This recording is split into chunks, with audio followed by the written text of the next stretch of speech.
Ward time हो चुका है जी।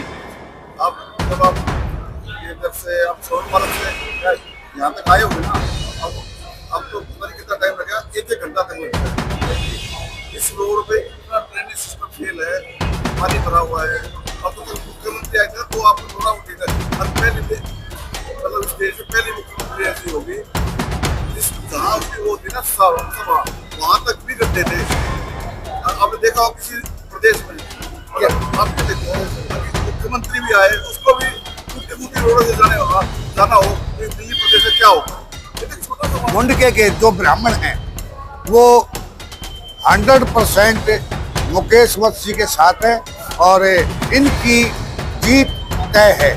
ये आज हमने माहौल भी देखा है, हम टीकरी गांव से भी घूम के आए हैं, वहाँ बैठे थे और लीलवाल गांव में भी गए हैं और अपना इस कॉलोनियों में तो भी। स्वागत है ऋषिराज जी आपका। मैं आपको बताना चाहूंगा दर्शकों, आज हम मुल्का विधानसभा के अंतर्गत मुल्का वार्ड में खड़े हैं और यहाँ पे हमारे जो भाई आप लोग देख रहे हो ये ब्राह्मण समाज से आते हैं और हम उनसे जानेंगे आज वार्ड में जब ये कैंपेन के लिए गए तो कैसा रिजल्ट मिला। सर ऋषिराज जी आपसे जानने के बाद दर्शक जानना चाहेंगे, जब आप कैंपिंग में जाते हैं तो कैसा रिजल्ट, जनता क्या परिवर्तन चाहती है सर?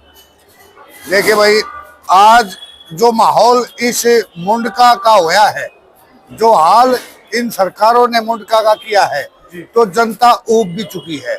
और मैं सर्व समाज के हित की देखते हुए जो बातें कर रहा हूँ, क्योंकि ब्राह्मण जो समाज है वो 35 बिरादरी को साथ लेकर चलता है, किसी से कोई भेदभाव नहीं।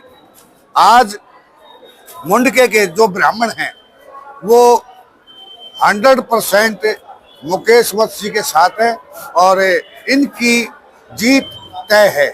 ये आज हमने माहौल भी देखा है, हम टीकरी गांव से भी घूम के आए हैं, वहाँ बैठे थे और लीलवाल गांव में भी गए हैं और अपना इस कॉलोनियों में भी रहे हैं। तो आज जो माहौल इस टीकरी गांव का है वो वत्स जी के समर्थन में है और क्योंकि जनता कुछ ऊब भी गई है, क्योंकि आज जो एक समाज जिस दिशा में दौड़ रहा है ना, वो एक चूहे बिल्ली वाली दौड़ है, ना कुछ मिलना ना कुछ हमारे हाथ में आना है, क्योंकि दुनिया भागती फिर रही है। जो असली काम है ये रोड, जो यहाँ से टीकरी बॉर्डर से लेके और पीरा गड्डी के बीच में जो हाल होते हैं, क्योंकि मैं एक बार पिछले 6 महीने में बरसात हो रही थी, यहाँ से आया था, गाड़ी में बैठा था, हालांकि मेरी गाड़ी की औकात नहीं है पर मैं गाड़ी में बैठा था, पर वो गाड़ी गेट तक डूब गई थी। इतना बुरा हाल है इस मुंडके का। और मैं चाहूंगा भाई, मुकेश वत्स को अगर वोट मिलती है तो मुंडके का कायाकल्प तय है। ये बहुत ही अच्छा और नेक है, क्योंकि विद्या प्रधान जो इनके पिताजी हैं उनका खून भावनाओं में, गरीबों की मतलब मदद में, सेवा में तो तत्पर खड़ा रहा है। और उन्होंने मतलब 50-50, 1.5 से 1.5 गज के प्लॉट भी दान करे हैं और इसमें कोई दो राय नहीं है कि खून जब खून को याद करता है, खोलता है। आज हम मुंडका विधानसभा के यहाँ से अपने भाई मुकेश वत्स के समर्थन में, और जो भी अच्छा काम करेगा भाई ऋषिराज उसके समर्थन में है, चाहे वो 36 बिरादरी में किसी के साथ है, हम उनके साथ हैं। जो भी देश के लिए और समाज के लिए अच्छा काम करता है, हम ब्राह्मण स्वयं सेवक संघ उसके साथ कंधे से कंधा मिला के काम करेगा, चाहे वो किसी भी पार्टी में है। बिल्कुल सर, जिस तरह आप कह रहे हैं कि 36 बिरादरी का पूरा समर्थन है आप लोगों का, चाहे वो जाट हो, बाल्मीकि हो, अन्य समाज किसी समाज हो, सबका समर्थन पंडित जी के पास है। बिल्कुल बिल्कुल बिल्कुल, ये बिल्कुल आपने जो बात दोहराई है यही मैं दोहराना चाहता हूँ कि 36 बिरादरी आज भाई मुकेश के साथ है। और आने वाली 30 तारीख वार्ड नंबर 35 से मुकेश वत्स विद्या जो प्रधान हैं उनके पुत्र इस इलाके से, इस वार्ड नंबर 35 से 30 तारीख को वोट लेंगी और जो रिजल्ट आएगा ना वो इनके पक्ष में आएगा, क्योंकि गांव और समाज ये सब कुछ जान चुका है और ये अंदर तक भर चुका है। आज हम यहाँ बैठे हैं, आपके साथ हमारी गुफ्तगू भी हो रही है और इसको, आज की बात को आप भी ध्यान रखोगे और ये जल्द ही इसका रिजल्ट आ जाएगा, क्योंकि किसी भी चीज की एक हद होती है, मर्यादा के बगैर कोई चीज आगे नहीं बढ़ती।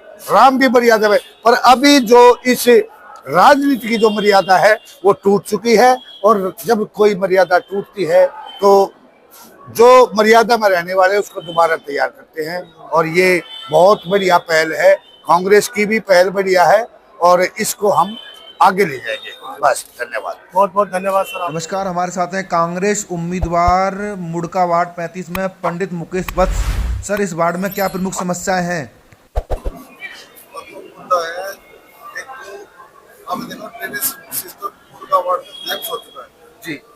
अब जब आप ये जब से आप सोन पार्क से यहाँ तक आए हुए ना, अब तो पता नहीं कितना टाइम लगेगा, एक घंटा तक लगता है। इस रोड पे इतना ड्रेनेज सिस्टम फेल है, पानी भरा हुआ है। अब तो मुख्यमंत्री आए थे तो आपको थोड़ा उठेगा, और पहले मतलब स्टेज पे पहली मुख्यमंत्री ऐसी होगी जिस जहाँ उसकी वो थी ना सभा, वहां तक भी गड्ढे थे। आपने देखा हो किसी प्रदेश में, मतलब आप ये देखो मुख्यमंत्री भी आए उसको भी टूटी फूटी रोडों से जाना हो तो दिल्ली प्रदेश में क्या होगा। ये तो छोटा सा वार्ड है, मुर्गा वार्ड सर। जो आपको अब फिरनी है, अपने गाँव में नहीं घुस सकते, मुर्गा में टीकरी है उसमें नहीं घुस सकते, तो नालियाँ और मतलब इसकी दुर्दशा का ना, ये जो आज मुझे जो समर्थन मिलता है ना, वो इसलिए मिल रहा है ताकि बीजेपी का नकारा बन। आपने उसका तो वसूली रैकेट था, और आपके बारे में तो आपको पता ही है, वसूली से टिकट लाते हैं, वसूली से वो करते हैं लोगों को, गरीब। पंडित जी, आप ये बताइए सर, आप ये बताएं जो मौजूदा विधायक हैं उन्होंने अपने कार्यकाल में कोई काम नहीं किया? उन्होंने कोई काम नहीं किया। आप उसके बारे में तो आप मेरे से किसी से पूछोगे ना, कोई फोन नहीं उठाते। वो तो मुख्यमंत्री ने अपनी सभा में कहा है कि आप फोन नहीं उठाते और अपनी मिसेज को साथ रखने बच्चे, इससे बुरा हाल क्या होगा, इससे बड़ा उदाहरण क्या होगा। हमने कल मीडिया से उनके रेखा गुप्ता की सभा आपने बिल्कुल देखी होगी ना, तो स्टेज का है। अब वो विधायक जी आप फोन नहीं उठा सकते तो कम से कम अपनी बीवी को साथ रख लो, बच्चों को साथ रख लो फोन उठाने के लिए। आप जनता के बीच जाते तो जनता परिवर्तन चाहती है? परिवर्तन 100% परिवर्तन चाहती है। हाँ, और मैं कांग्रेस का खाता अब तुमने आए देखा होगा, उनका वार्ड से कांग्रेस के रिवाइवल होगा। ये मैंने तो खाता पहले तैयार कर रखा है जी। ये 1.5 साल का ये मेरे को टाइम मिलेगा, और जितना भी ड्रेनेज सिस्टम है जो हम लोग, मैं जब पदयात्रा करता हूँ ना, कई जगह से नरकीय जीवन आप मेरे साथ में लाए, मैं दिखाऊंगा आपको। रहना मुश्किल है लोगों का। सबसे पहले तो रोड में जो ड्रेनेज सिस्टम खराब है इसको, और जो पीढ़ी में जो हमारी जो गाड़ियाँ जाती है, जो आते हैं ना, अगर लोग अपने घरों में नहीं घुस सकते। सबसे पहले तो मैं कम से कम वो स्थिति तो बताऊँ, लोग घर से अपने आप आराम से घर जा सके। और जो लोग नरकीय जीवन आप अमर को नहीं जाएगा ना, फेस 2 फेस 1 लोग आप जाके देखोगे तो ये दिल्ली है, बिहार से और प्रदेशों से बदतर है। शिक्षा पर क्या करेंगे? जो आपके स्कूल है, आपके वार्ड में जो नगर निगम के स्कूल है, उसके लिए क्या कहेंगे? बच्चों के लिए क्या कहेंगे? अलग से प्लान करके बच्चों को जो भी हमारे उसमें कॉर्पोरेशन वो आते हैं या पेरेंट्स का रोज एक अलग से ग्रुप बनाया जाए कि टीचर्स भी हमारे उसका ध्यान रखें, बच्चे पढ़ते हैं नहीं पढ़ते, स्कूल आते हैं नहीं आते। आपके यहाँ कितनी डिस्पेंसरी है आपके वार्ड में? डिस्पेंसरी स्वास्थ्य के लिए सुनो इतना बुरा हाल है कि नाम की है, ये ले दिया, कुछ भी नहीं है जी। कोई आप जाओगे ना तो आपको छोटा मोटा लिखने का दवाई नहीं मिलेगी। इस वार्ड में किससे टक्कर मारते हैं आप अपनी? मेरे तो सच्चाई बताऊं, जो मेरे पोस्ट लगते हैं ना, उधर तो बीजेपी वाले फाड़ देते हैं, इधर आप वाले फाड़ देते हैं। मैंने कहा यार कम से कम मुझे तो बता दो मेरी टक्कर किससे है। सर, आपसे जाने के बिहार में एनडीए की जो ऐतिहासिक जीत हुई है सर, उससे कुछ फर्क पड़ेगा दिल्ली उपचुनाव में? तो भाजपा की आंधी में लोकल चुनाव यहाँ के इश्यूज है, लोकल इश्यूज आप अगर जो लोकल इश्यूज वो है वो त्रस्त है। सर, ये यहाँ जो चुनाव हो रहा है जाट वर्सेस ब्राह्मण, नहीं मेरे को 36 बिरादरी का मेरे फादर है ना 83 प्रधान रहे, उससे पहले मेरे दादाजी 2 बार निर्विरोध प्रधान रहे। यार मेरे जो उनका गाँव उसमें 50% जाट है, उसके बाद मेरे फादर प्रधान रहे। हमें तो सबका समर्थन है, मेरे पिताजी सामाजिक वो थे और उन्हीं के आशीर्वाद से आप देखो मेरे पोस्ट में फादर का फोटो लगा हुआ है, तो मेरी आइडेंटिटी मेरे फादर है और उनके जो आइकॉन है मेरे फादर है, उन्हीं के कारण है ना आज जो उन्होंने पीछे काम कर रखे हैं उसी बिहेव पर आपको जनता पसंद कर रही है। पसंद कर रही है। तो 36 बिरादरियों को पूरा समर्थन है सर? पूरा समर्थन है। पूरा का पूरा। तो जनता से क्या अपील करना चाहेंगे आप? मैं अपील करना चाहता हूँ इस बार कांग्रेस के लाएं, इस निगम में इस वार्ड की जो दुर्दशा है सुधारने का मुझे मौका दें, हाथ पे मोहर लगाएं, कांग्रेस को जिताएं और अपना जीवन सफल बनाएं। बहुत बहुत धन्यवाद सर, आपने समय निकाल के हमसे बात की, शुक्रिया, धन्यवाद आपका मेरे वार्ड में आने का। और कम से मैं आपसे एक रिक्वेस्ट करता हूँ, एक बार मेरे वार्ड में खुद भी राउंड लगाएंगे ना तो मेरे वार्ड की दुर्दशा आपको पता चल जाएगी।